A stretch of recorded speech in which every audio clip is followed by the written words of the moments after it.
Dios real, un Dios que vive y que dice la palabra de Dios que examina todo lo que el ser humano hace. Sus ojos están viendo todo lo que hacemos, ¿okay? Para contemplar. Lo triste y la verdad que nos revela la Biblia es que cuando Él observa hay mucha maldad. Porque el corazón del hombre sin Dios, sin el temor a Dios, es perverso, es malo. Aún los que piensan que están haciendo algo bueno, el Señor examina la intención. No solamente lo que se ve, sino cómo se hace y por qué se hace. Y Dios examina los corazones, escudriña los corazones. Así que debemos ser reverentes ante ese Dios. Y cuando nos acercamos a Él, lo debemos hacer, ¿verdad?, en reverencia. Porque es un Dios que es santo. 3 veces santo, porque es un Dios trino. Son 3 personas en un solo Dios. Es un misterio que nuestra mente finita no puede conocer, pero es una verdad que nos ha sido revelada en la palabra de Dios. Así que hoy vamos a estar siguiendo la serie en el Evangelio según San Juan, y los que tienen sus Biblias de todas maneras van a estar aquí presentándose en la pantalla. Vamos al capítulo 14 del Evangelio según San Juan. Evangelio según San Juan, capítulo 14. Los que no han traído Biblia, no se preocupen, aquí en mi monitor van a estar apareciendo la cita, cada versículo, pero si tienen su Biblia les invito a que me acompañen, ¿okay? Vamos a buscar en el Evangelio según San Juan, capítulo 14, y les voy a leer desde el versículo 15 al 31. Versículos 15 al 31, así dice la palabra de Dios, y leemos en el nombre del Padre, del Hijo y del Espíritu Santo. Si me amáis, guardad mis mandamientos, y yo rogaré al Padre, y os dará otro Consolador, para que esté con vosotros para siempre. El Espíritu de verdad, al cual el mundo no puede recibir, porque no le ve ni le conoce. Pero vosotros le conocéis, porque mora con vosotros y estará en vosotros. No os dejará huérfanos, vendré a vosotros. Todavía un poco, y el mundo no me verá más, pero vosotros me veréis, porque yo vivo, vosotros también viviréis. En aquel día vosotros conoceréis que yo estoy en mi Padre, y vosotros en mí, y yo en vosotros. El que tiene mis mandamientos y los guarda, ese es el que me ama. El que me ama será amado por mi Padre, y yo le amaré y me manifestaré a él. Le dijo Judas, no el Iscariote: Señor, ¿cómo es que te manifestarás a nosotros y no al mundo? Respondió Jesús y le dijo: el que me ama, mi palabra guardará, y mi Padre le amará, y vendremos a él y haremos morada con él. El que no me ama, no guarda mis palabras, y la palabra que habéis oído no es mía, sino del Padre que me envió. Os he dicho estas cosas estando con vosotros, mas el Consolador, el Espíritu Santo, a quien el Padre enviará en mi nombre, Él os enseñará todas las cosas y os recordará todo lo que yo os he dicho. La paz os dejo, mi paz os doy. Yo no os la doy como el mundo la da. No se turbe vuestro corazón, ni tengan miedo. Habéis oído que yo os he dicho: voy y vengo a vosotros. Si me amarais, os habríais regocijado, porque he dicho que voy al Padre, porque el Padre mayor es que yo. Y ahora os lo he dicho antes que suceda, para que cuando suceda, creáis. No hablaré ya mucho con vosotros, porque viene el príncipe de este mundo, y él nada tiene en mí. Mas para que el mundo conozca que amo al Padre, y como el Padre me mandó, así hago. Levantaos, vamos de aquí. Amén. Amén. Vamos a orar. Amado Padre Celestial, te damos gracias una vez más en este día, porque tú nos permites, Señor, estar delante de ti. Te damos gracias porque tenemos tu santa palabra, la cual, Señor, hemos de estudiar ahora. Queremos que tú, Señor, con tu Santo Espíritu, toques nuestros corazones, abra nuestros ojos espirituales, nuestro corazón, Señor, nuestros oídos, que podamos estar atentos, Señor, a escuchar tu voz. Tú nos conoces a cada uno de nosotros, sabes, Señor, cuáles son nuestros pensamientos, conoces nuestros deseos, conoces, Señor, nuestras tristezas, conoces nuestros problemas, conoces nuestras ansiedades, conoces lo que nos causa afán. Pero Señor, todo eso lo queremos echar hoy, Señor, sobre ti, como dice el apóstol Pedro, echando toda vuestra ansiedad sobre Jesús, que Él tiene cuidado de vosotros. Queremos en este tiempo, Señor, descansar en ti, queremos aprender de ti, y por eso, Señor, queremos que tú, por favor, nos ayudes a que cualquier pensamiento ajeno a ti, Señor, pueda ser apaciguado, pueda ser quitado en este tiempo, Señor, para que nada nos distraiga. Que nuestra atención, Señor, y podemos ser intencionales, pueda estar en escucharte. Te damos las gracias. Guíame, Señor, como un instrumento tuyo, que sea, Señor, simplemente un portavoz de lo que tú has de enseñarnos a cada uno de nosotros. A ti la honra y la gloria, Padre, en el nombre de Jesús. Amén.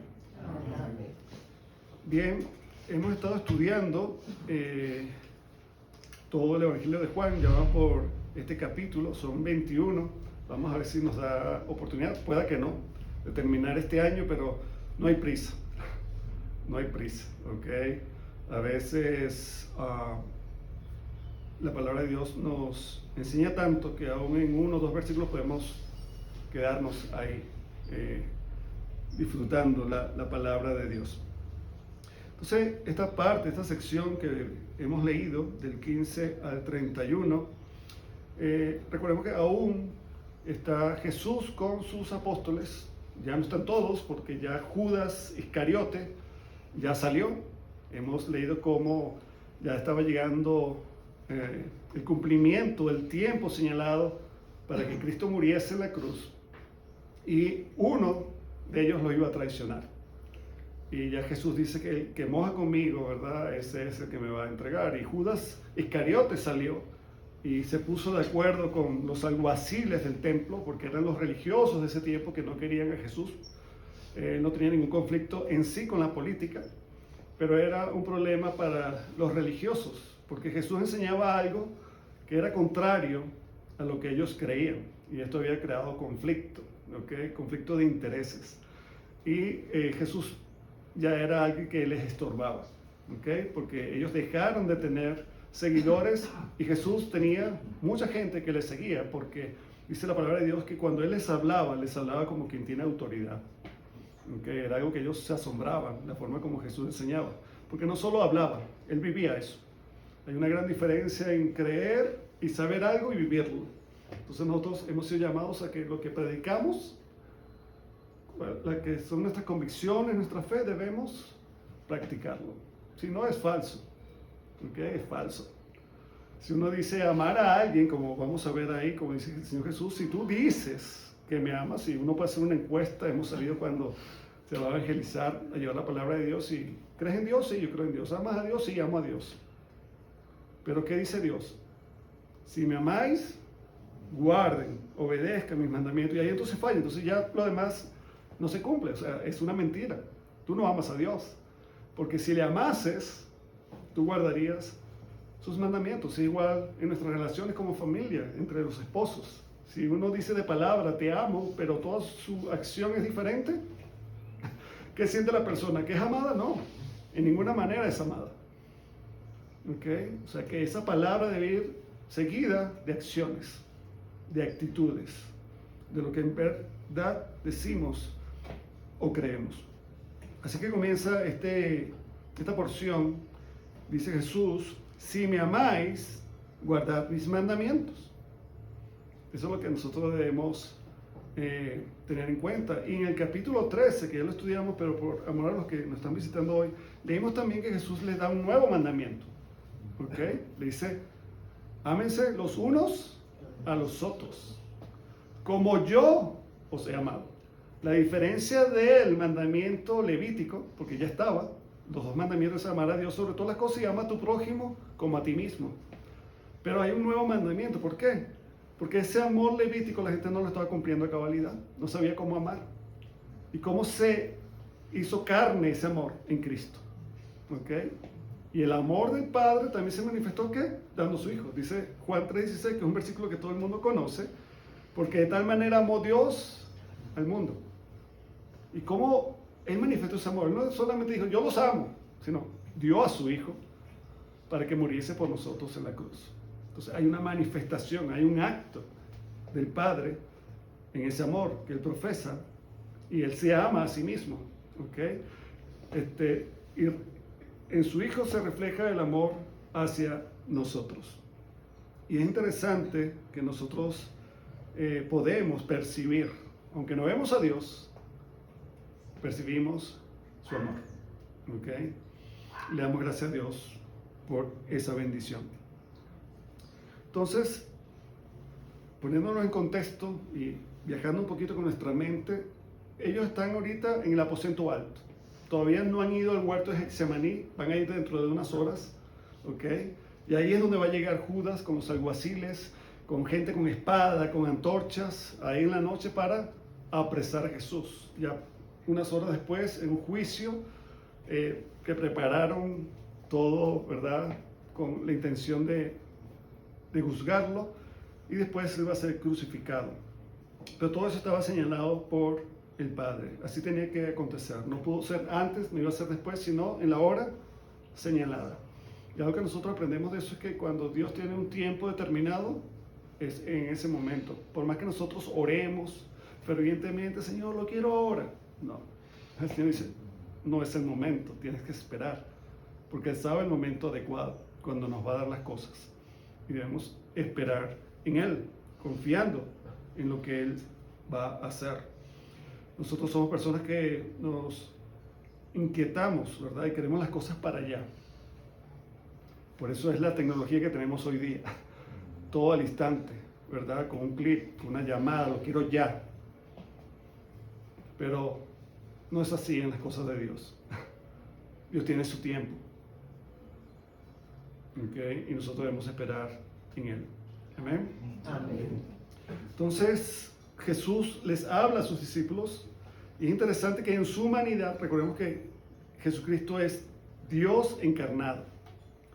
O sea que es un misterio, pero Dios Hijo tiene dos naturalezas, una divina y una humana. Y en su humanidad, ¿verdad? Así como nosotros sentimos, lloramos, nos entristecemos, nos preocupamos, Jesucristo en su humanidad estaba a horas de ¿qué? De ser traicionado, crucificado, juzgado, golpeado, azotado. Una tragedia. Nadie ha sufrido algo como Él. Sin embargo, ¿qué dice la palabra de Dios? Que Él no estaba preocupado tanto por Él, sino por sus discípulos. En medio de su agonía y de todo lo que Él sabía que iba a venir, Él se preocupa ¿por quién? Por sus discípulos. Y les trae palabra de consuelo, les trae palabra de ánimo. No quiere dejarlos, ¿verdad?, perturbados, abrumados por todas esas cosas, porque Él dijo que dentro de un poco ya no lo verían más. ¿Ok? Ya no estaría con ellos. Es por eso que dice el versículo 16, y yo rogaré al Padre. O sea, Jesús mismo va a orar al Padre, le va a pedir al Padre algo. Y es para ellos. No es tanto para Él, es para ellos. ¿Y qué les dice? Y os dará otro consolador, para que esté con vosotros para siempre. Hay una gran diferencia. Fíjense, si estudiamos bien este versículo, dice, voy a rogar al Padre por otro consolador. O sea que ya había uno primero. Porque si hay otro, es que hay algo primero. ¿Y quién era ese primer consolador? Jesucristo mismo. Cuando nosotros leemos en Isaías 9:6, los que conocen toda esta parte profética, dice, porque un niño nos es nacido, es un niño que es nacido, pero es un hijo que nos es dado. O sea, ya Jesucristo era eterno, porque es Dios. ¿Okay? No es que empezó a existir en el nacimiento cuando fue concebido en María, no. Ya Jesús existía. Por eso dice, un niño está naciendo, porque Él se encarnó, por supuesto. Pero el Hijo, porque es Hijo de Dios, fue dado. O sea, Dios lo dio. Ese es Juan 3:16. Porque de tal manera amó Dios al mundo que dio a su Hijo. Es un Hijo que se está dando. ¿Ok? Y dice, y la soberanía reposará sobre sus hombros, y se llamará su nombre admirable consejero, Dios poderoso, Padre eterno, príncipe de paz. Y es interesante que esa palabra consolador en el griego es paracletos. Y paracletos tiene la idea, ¿verdad?, de un guía, de un ayudador, de un tutor. de alguien que está a tu lado siempre para darte instrucción. Pero también consuela. Pero también esa palabra en el griego significa consejero. Es el Espíritu Santo que nos aconseja, ¿verdad? Cuando nosotros queremos tomar una decisión y oramos, es el Espíritu Santo que nos redarguye y nos dice, esto es la voluntad de Dios. Tú tal vez quieres esto, pero esta es la voluntad de Dios. Y tal vez si pides e insistes por esto, tal vez lo logres en tus fuerzas, pero no te va a traer el beneficio si haces la voluntad de Dios. ¿Ok? Porque toda buena dádiva, todo don perfecto desciende de lo alto, del Padre de las luces, y no hay tristeza con ello. O sea, tú disfrutas plenamente eso, porque es de parte de Dios. Pero a veces cuando tú quieres disfrutar algo que tú has buscado en tus fuerzas temporales, disfrutas por un tiempo, pero después cuando eso se va, caes en una tristeza, una depresión profunda. Dios no quiere eso, pero Él quiere que escuchemos su voz. Que si le amamos, ¿verdad? Como Él nos ama, desea nuestro bien, pero debemos guardar sus mandamientos. Lo que Él nos da es para nuestro bien. ¿Okay? A veces piensan la gente que los mandamientos de Dios es una prisión, hay una jaula. No, no es eso. Es un cerco, una barrera de protección. Es como cuando uno va en una autopista, hay una baranda. ¿Para qué es eso? Por si acaso vas demasiado rápido, no te salgas del camino. Eso te frena. Entonces, ¿para qué son los mandamientos de Dios? Para que vivamos sobria y piadosamente, como Dios quiere. ¿Ok? Como hijos de Dios. Entonces, Jesús hace todo eso, y siendo Él el primer consolador, pero no podía estar con ellos todo el tiempo porque había un tiempo señalado para morir. Él solo estuvo 3 años con sus discípulos. Él comenzó su ministerio a los 30 cuando fue bautizado, a los 33 muere. 3 años nada más. Pero este otro consolador, el cual está rogando, que es el Espíritu Santo, que es Dios también, ¿va a estar qué? Para siempre. Ahí dice, y yo rogaré al Padre y os dará otro consolador, está hablando el Espíritu Santo, para que esté con vosotros para siempre. Gloria a Dios. Él no se va. Siempre va a estar. ¿Okay? Los que lo reciben, siempre va a estar con ellos. ¿Y quién es ese Espíritu? Dice, el Espíritu de verdad. Y es interesante que hace esa aclaración. No es cualquier espíritu. El Espíritu de verdad. Y el que no tiene el Espíritu de verdad, ¿en qué anda? El opuesto, en la mentira. El que no ama a Dios, el que no tiene a Dios, el que no ha recibido a Jesucristo en su corazón como su único y suficiente Salvador, dice la palabra de Dios que Él está en el reino, pero de las tinieblas. Y cuando Jesucristo viene y tú abres tu corazón y crees en Él, en todo lo que Él ha dicho que es, y conoces cuál es su propósito, para que Él vino, porque Él vino a buscar y a salvar lo que se había perdido, o sea, cada uno de nosotros. Y hay personas que dicen, no, pues es que yo no necesito un salvador porque yo no he hecho nada malo. Bueno, es que depende de lo que tú estás entendiendo como malo. La Biblia dice claramente que hemos pecado todos, sin excepción. Y el pecado, la gente lo ve como algo atroz. No, pecado es alguien que viola. Pecado es alguien que roba $1 millón. Pecado es aquel que es infiel allá y cosas así. Misen, pero ¿qué es pecado? Simplemente es desobediencia. Pecado es desobediencia. ¿A quién? A lo que Dios ha establecido. Todo lo que sea contrario a lo que Dios ha ordenado, eso es pecado. Y todos hemos pecado. ¿Ok? Si uno ve los mandamientos, que es una resumida en 10 mandamientos, aunque hay muchos más, la Biblia habla de 600 y pico de mandamientos, pero esos 10 mandamientos, ¿qué dicen?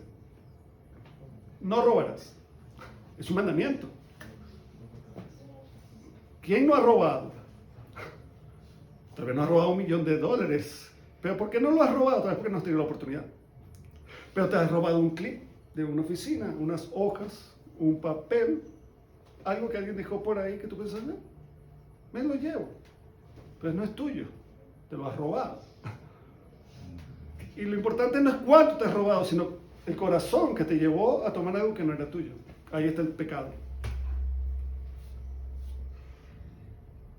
Honra a tu padre y a tu madre. Wow. Dice para que te vaya bien. Pero, ¿qué dice el mandamiento? Honra a tu padre y a tu madre. No dice, honra a tu padre y a tu madre si te trata bien, si te da de comer, si te da techo. No dice eso.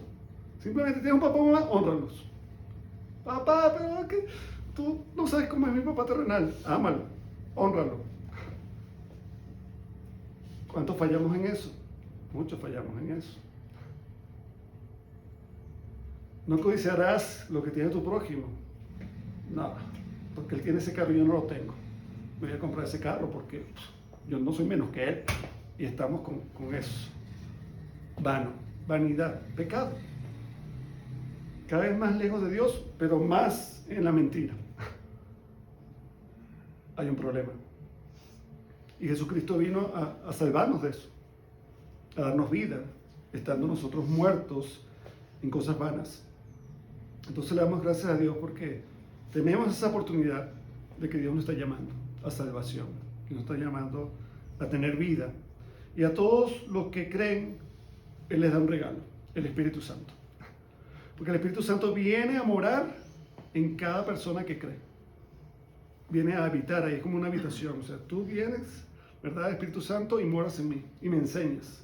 Cometo una falta, ¿y qué hace el Espíritu Santo que mora en mí? Me redarguye. Ricardo, ¿qué pasó? Eso no le agrada a Dios. Ahí esa alarma. Aparte de mi conciencia, que se despierta otra vez, está el Espíritu Santo.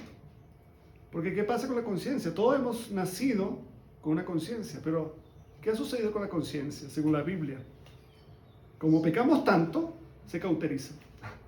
Es como cuando usted está, ¿verdad?, haciendo algo y se le está formando un callo, después usted se toca y no siente ninguna sensación, está adormecido. Así es la conciencia del hombre. De tanto hacer lo malo, de tanto desobedecer a Dios, llega un momento que le da igual. Ya no suena. Pero el Espíritu Santo sí nos dice, está mal, está mal, está mal. Por ahí no es. Y damos gracias a Dios por ese regalo. El Señor lo va a mandar porque se lo pidió su Hijo. Dice, el Espíritu de verdad al cual el mundo no puede recibir. ¿Por qué? Porque no ama a Dios. No lo puede recibir. ¿Okay? No lo puede ver. Y no le conoce.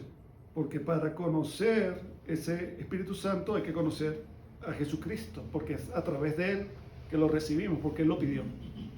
El Padre lo manda, pero porque el Hijo lo pidió. ¿Okay? Yo rogaré al Padre para que les dé otro consolador. Pero vosotros, era hablando de sus discípulos que ya habían creído en Él, Pedro ya había confesado quién era Jesús, tú eres el Cristo, el Hijo del Dios viviente. Esa es la confesión que debemos hacer todos. Eso es lo que debemos confesar con nuestra boca. Cristo es Dios encarnado, es el Salvador, es mi Salvador. Y debo confesar, Señor. Confesar es algo que ya alguien dijo, y es lo que Jesucristo dijo que éramos nosotros. Yo no puedo decir, Señor, yo soy una buena persona. El Señor dice, no, no repitas eso porque eso no es la verdad. Lo que tienes que decir, Señor, perdóname porque soy pecador. ¿Verdad? Como ese publicano cuando estaba en el templo, ¿qué decía? Decía que tenía tanta vergüenza por su condición, que ni siquiera osaba, ¿qué? Levantar la vista, sino que se golpeaba, ¿qué? Su pecho. Y decía, apiádate de mí, pecador.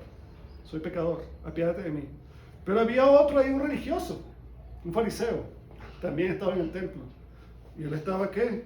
Una postura soberbia. Y dice, te doy gracias, Dios, porque no sé cómo es. Yo leo la Biblia, yo oro, yo doy ofrendas. Yo soy buena gente. Voy a los hospitales y visito, doy regalos a los niños en Navidad. ¿Y qué dice Dios? El que estaba postrado pidió perdón y se fue a su casa perdonado. Pero este no. Porque él no buscaba perdón, él buscaba que la gente, ¿qué? Le aplaudiese. Bueno, ya tiene su recompensa. Pero no de Dios, de los hombres.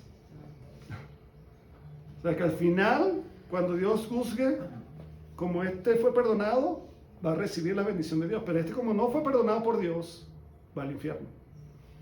Va al juicio, va al sufrimiento. ¿Dónde estás tú? ¿Cuál es tu postura? ¿Como el publicano o como el fariseo? Yo les invito a que todos hagamos como el publicano. Debemos arrepentirnos y venir al Señor postrándonos ante Él, pidiéndole clemencia, pidiéndole perdón. Dice el versículo 18, no os dejaré huérfanos. Interesante esa palabra, huérfanos. ¿Okay? ¿Qué significa huérfano? Un huérfano es alguien que con falta de algo, especialmente de amparo. ¿Verdad? Cuando un niño, por ejemplo, y tal vez Jesús estaba pensando en eso, pierde a su papá y a su mamá, ¿cómo queda? Desamparado. Ya no hay alguien que lo cuide, no hay alguien que esté al lado de él, ¿verdad? Que le dé amor, que le dé, ¿verdad? Lo que necesita, comida, techo, educación. Y así iban a quedar porque Jesús era su maestro y él iba a ser muerto. ¿Y cómo iban a quedar ellos? Desamparados. Pero dice, no los dejaré así. No los dejaré solos. ¿Les voy a dar qué? El Espíritu Santo. Amén. El Espíritu Santo. Él vendrá a vosotros, hará morada en nosotros. Y lo importante es eso, que está dentro de nosotros y no al lado nuestro. Que es la diferencia de lo que uno lee en el Antiguo Testamento y en el Nuevo Testamento. ¿Qué pasaba en el Antiguo Testamento? Dice, y caminó Enoc con Dios. Es como que alguien va ahí, tú estás caminando al lado de él. Pero en el Nuevo Testamento, ¿qué dice Jesús? Yo vendré y haré morada en ustedes. No está fuera, está dentro de cada creyente. Eso es lo maravilloso. ¿Okay? Está en todo lugar, en cada creyente. Y dice, todavía un poco y el mundo no me verá más, porque lo iban a crucificar, pero vosotros me veréis, porque yo vivo, vosotros también viviréis. Y es interesante que dice, yo vivo, pero iba a morir en unas cuantas horas. ¿Y Jesucristo realmente murió o no murió? Sí murió. Claro que murió. Pero dice la palabra de Dios que Él resucitó al tercer día, porque tenía algo que le había dado el Padre y estaba en Él por ser Dios. ¿Tenía potestad de qué? De dar su vida y de volverla a reclamar. Nadie lo había apresado antes. Es tan interesante que cuando ustedes leen los evangelios sinópticos, sea Mateo, Marcos o Lucas, que hablan de lo que sucedió en Getsemaní, cuando llegó esta cantidad de gente, ¿qué hace Jesús? Jesús se adelanta. Ellos no llegan a ver quién es Jesús. Aunque ya Judas dice, al que yo besare, ese es el que tienen que apresar. Pero cuando ellos están llegando, si ustedes leen, Jesús sale al encuentro de ellos. Dice, ¿a quién buscan? A Jesús, soy yo. Y dice que muchos se cayeron.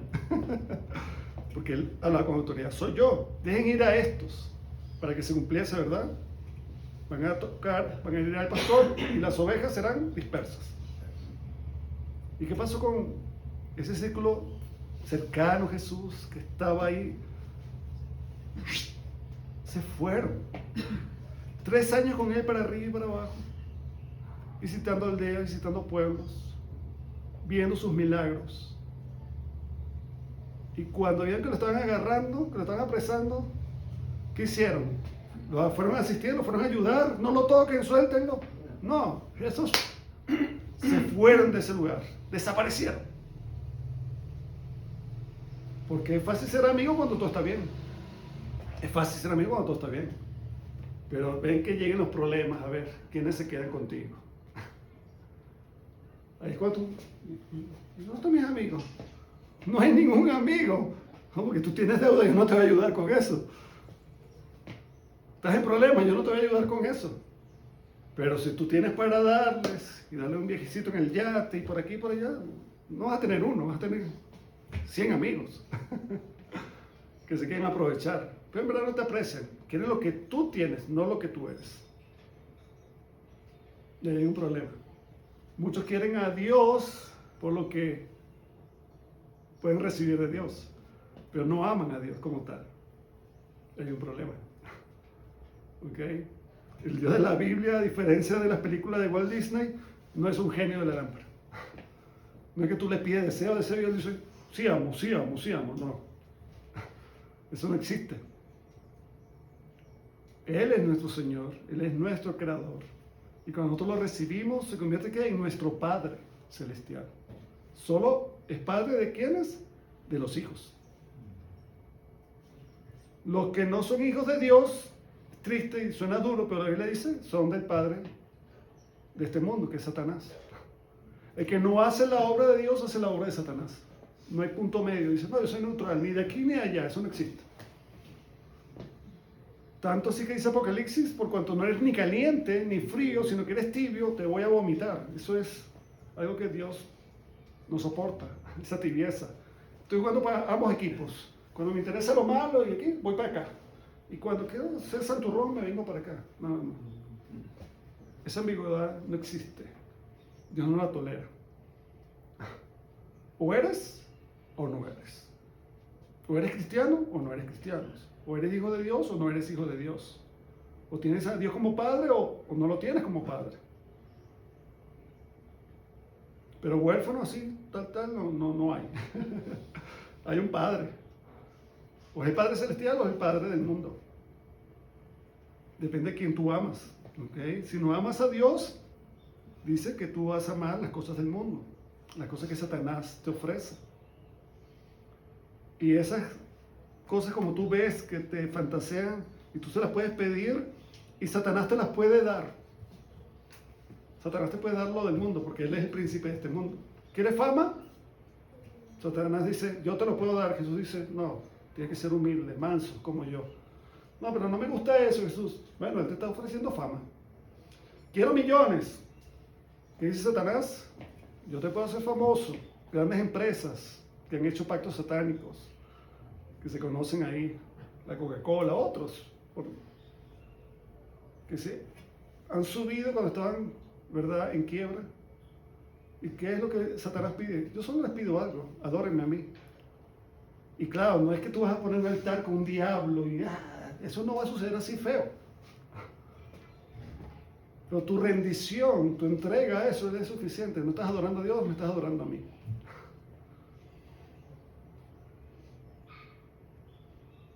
Pero eso sí, ten en cuenta que aunque tú disfrutes eso temporalmente, no sé, 2, 3 años, depende de lo que Dios establece, porque no es Satanás, sino Dios el que establece tu tiempo aquí de vida, nada de eso te puedes llevar.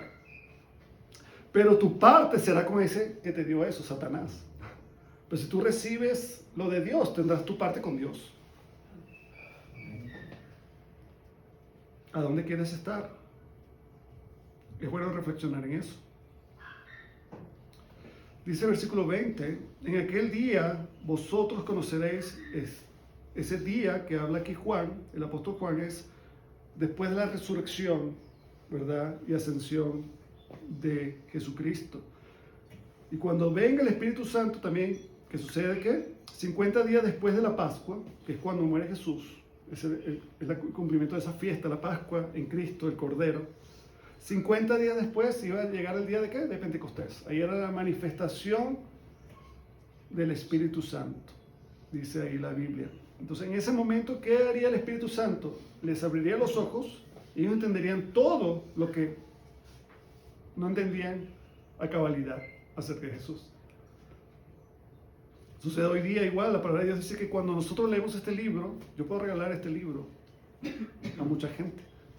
Y está bien que lo hagamos. Y está bien que la gente lo lea, pero ¿lo va a entender? No lo puede entender a cabalidad. Porque se necesita ¿qué? El Espíritu Santo.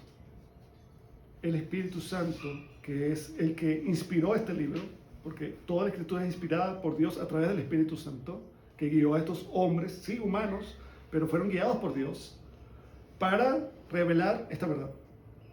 Esta palabra es Cristo, es una persona. No son letras, ¿ok? Es la verdad. Jesucristo dice, yo soy la verdad. Y ese espíritu, como es Dios, es espíritu de verdad. ¿Y qué habla él? Verdad. O sea, ¿qué habla de qué? De Cristo, porque ni siquiera habla su propia palabra, sino que dice Jesús, en los capítulos más adelante, dice, Él vendrá a mí, tomará de lo mío y os lo hará saber. O sea, ¿qué es lo que nos revela el Espíritu Santo? A Cristo. A Cristo. Siempre el Espíritu Santo nos va a revelar a Cristo, a Cristo, a Cristo. Eso es lo que necesitamos, a Cristo. ¿Ok? Por eso Pablo, que era un perseguidor de la iglesia y después se convirtió en un cristiano, que dice, ya no vivo yo, mas vive Cristo en mí.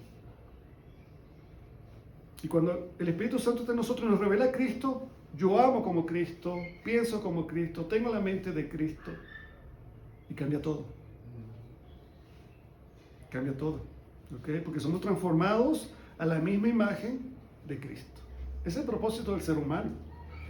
El Señor nos tiene aquí porque hemos sido creados por Él y para Él. A veces yo escucho a jóvenes y me da mucha tristeza. Esta es mi vida. Esta es mi vida. Yo hago con ella lo que yo quiera.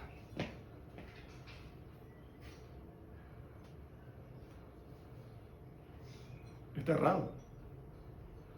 No ha comprendido de dónde procede y a dónde va. Que es la gran pregunta, ¿verdad? Cuando uno estudia antropología, el ser humano, ese misterio, ¿quién soy? ¿Por qué existo? ¿A dónde voy? En esa palabra, esa respuesta está aquí, en la palabra de Dios. Todo está en la palabra de Dios. Existimos porque fuimos creados por Dios para su gloria, para su propósito. ¿Ok? Y mientras no conozcamos eso, no vamos a estar plenos. Estamos siempre para allá, para acá. ¿Qué es lo que me va a hacer feliz?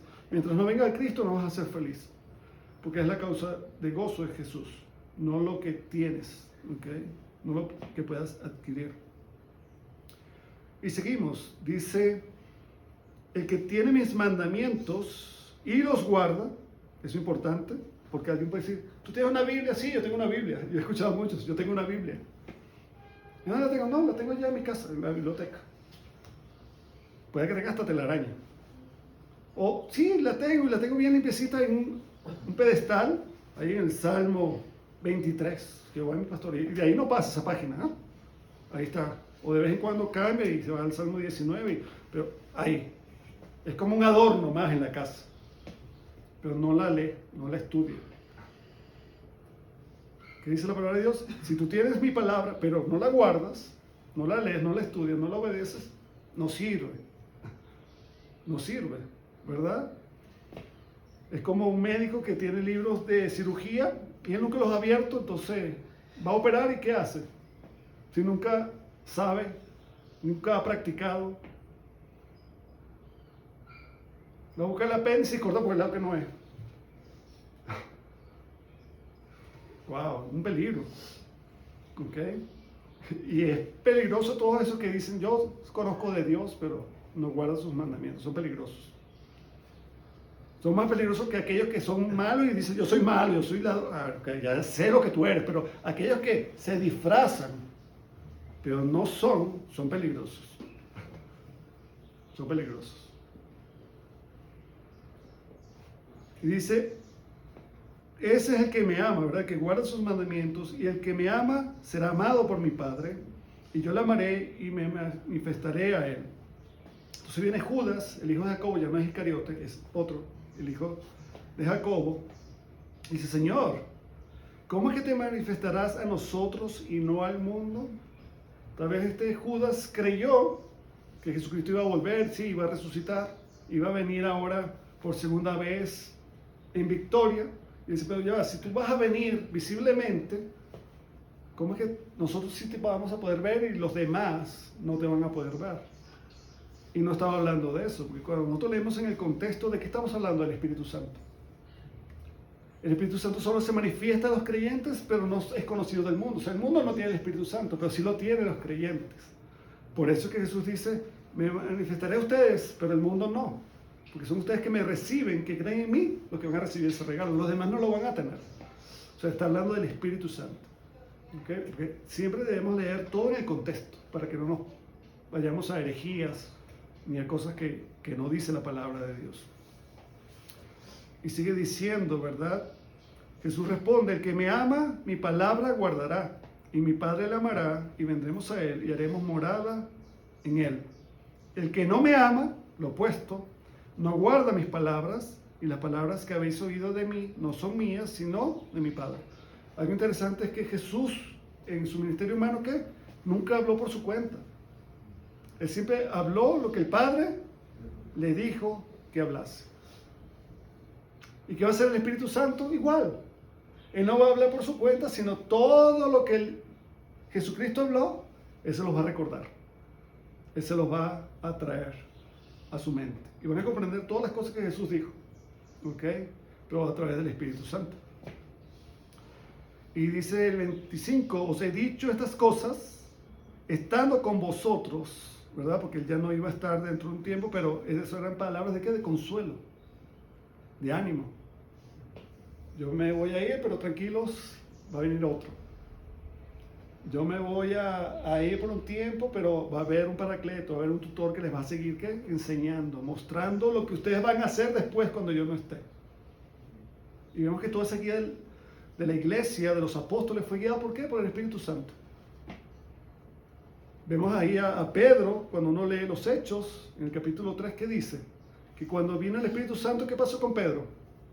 Le fue dada palabra y él habló ¿qué? A 3,000 personas.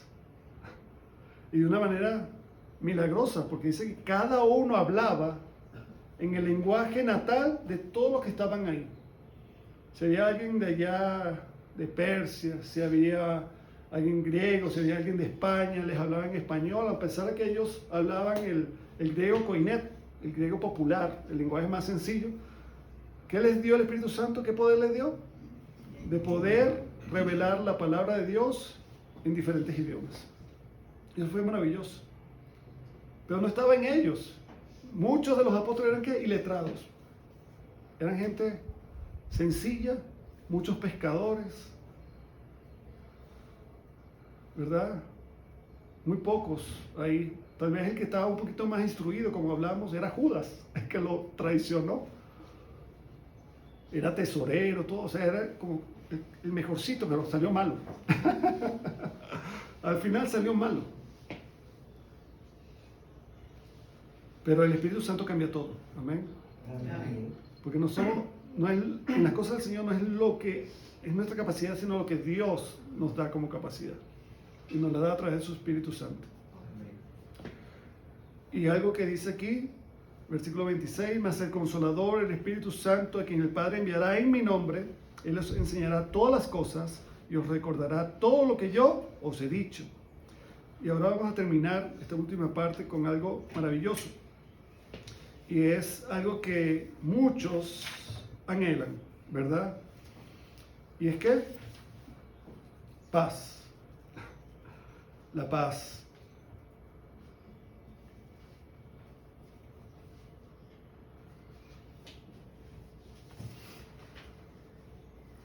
Fíjense que dice una paz sobrenatural. ¿Ok? Y sabemos que la agitación pública y personal es una realidad que marca al mundo caído.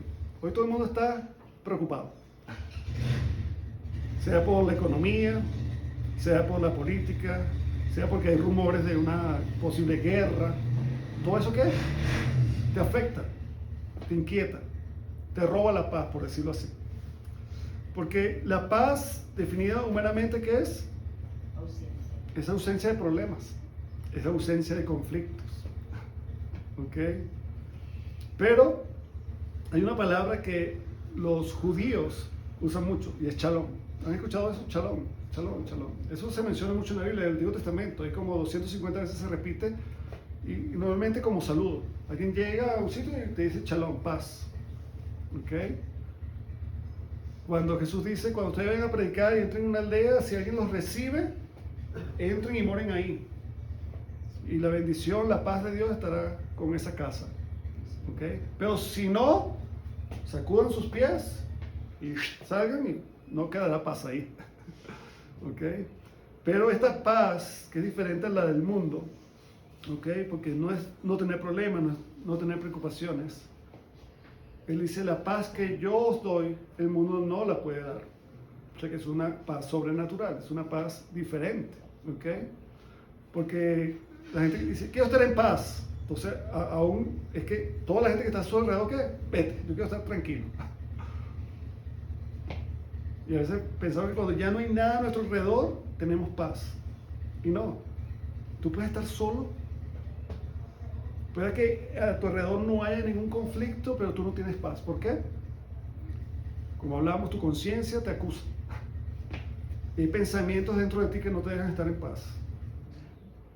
¿Y por qué hice aquello? ¿Y por qué dejé de hacer aquello? Y tal cosa. Y ta. Recuerda tus pecados. Y no tienes paz. Por eso la Biblia es tan clara que dice, bienaventurado, es 3 veces feliz, dichoso aquel cuya transgresión ha sido perdonada. Cuando tú has aceptado a Cristo y Él ha perdonado tus pecados, ¿qué tienes? Paz. Tú tienes paz. El mundo se puede estar cayendo a pedazos, pero tú tienes paz. Porque el problema de la paz en la Biblia es que tú estás en enemistad con Dios. Ese es el problema. Eres enemigo de Dios. Estás en guerra con Dios. Porque no estás guardando sus mandamientos, porque no le amas. No es con las demás personas. El problema es con Dios. Y por eso que tú tienes que tener paz con Dios. ¿Y cómo se consigue esa paz con Dios? Cuando tú recibes a su Hijo.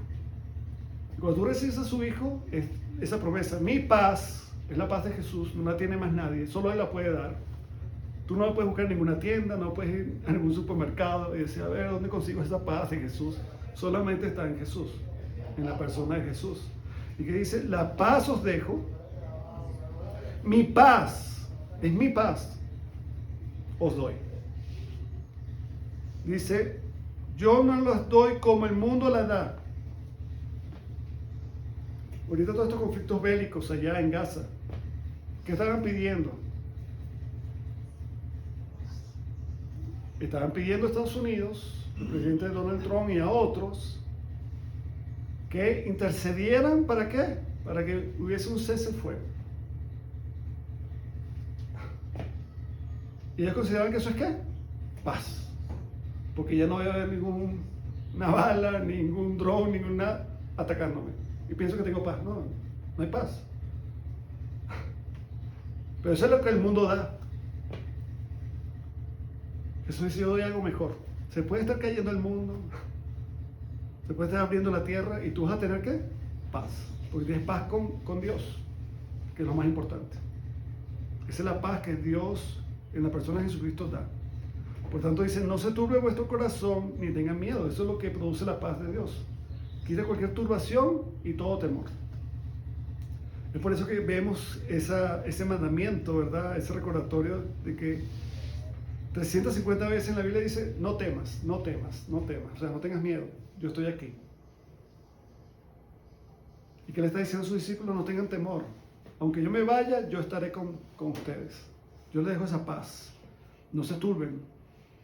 Y si habéis oído que yo os he dicho, voy y vengo a vosotros, ya hemos dicho cómo Él viene a través del Espíritu Santo. Si me amarais, os habríais ¿qué? Regocijado, porque he dicho que voy al Padre, y al ir al Padre reciben al Espíritu Santo. ¿Ok?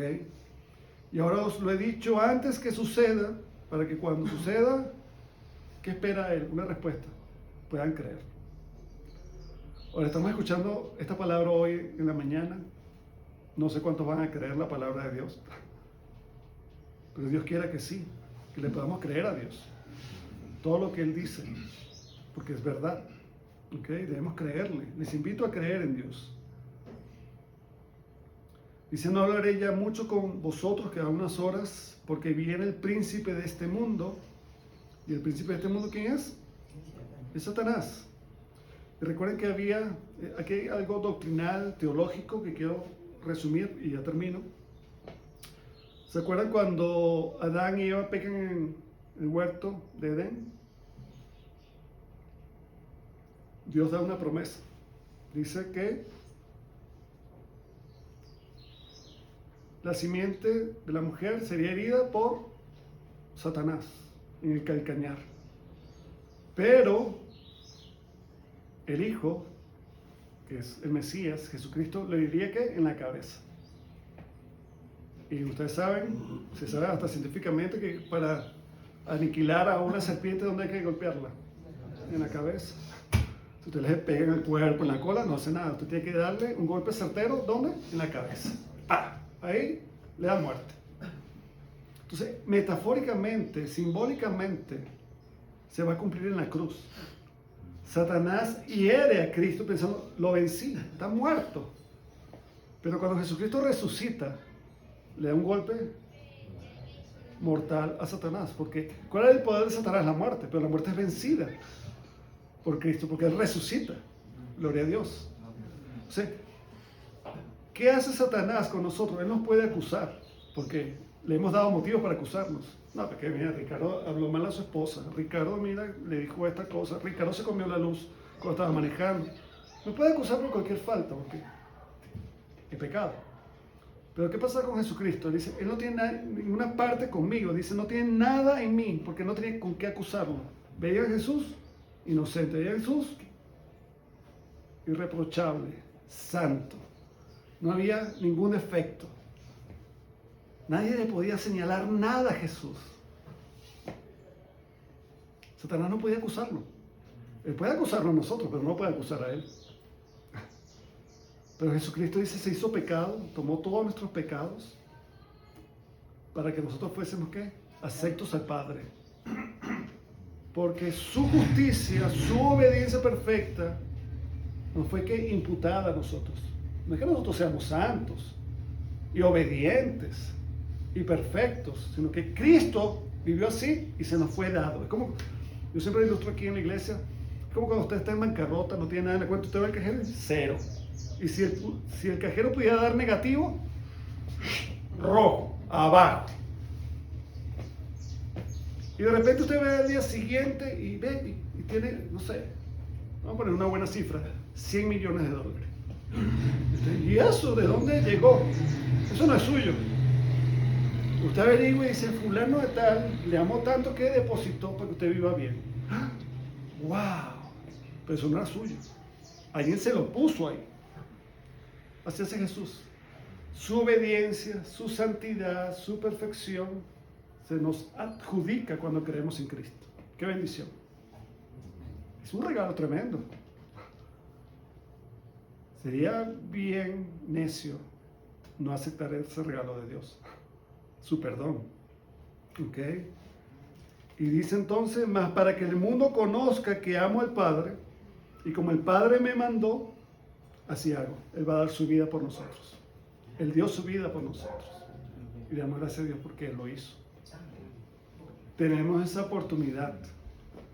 Ahora, Él murió, es verdad. Pero ¿quiénes reciben eso? No todos.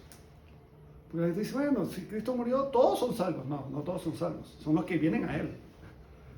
Son los que le aceptan a Él. ¿Okay? Es como si yo hago una invitación, hermanos, hice una torta, no sé, navideña, vengan. ¿Quiénes comen de la torta? Los que vienen, los que están por allá, que yo la hice, no comen. Entonces tú tienes que venir a Cristo. Tienes que venir a Cristo para recibir ese regalo. Porque es un regalo de Dios. Amén. Amén. Vamos a orar.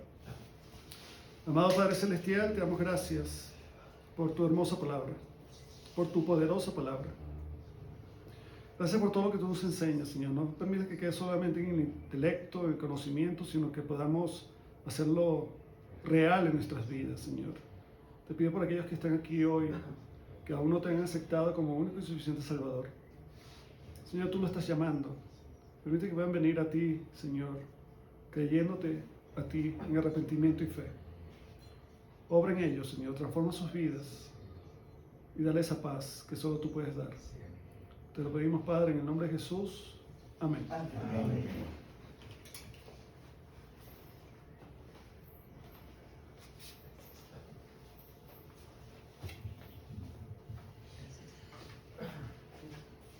Le damos infinitamente gracias al Señor por su palabra.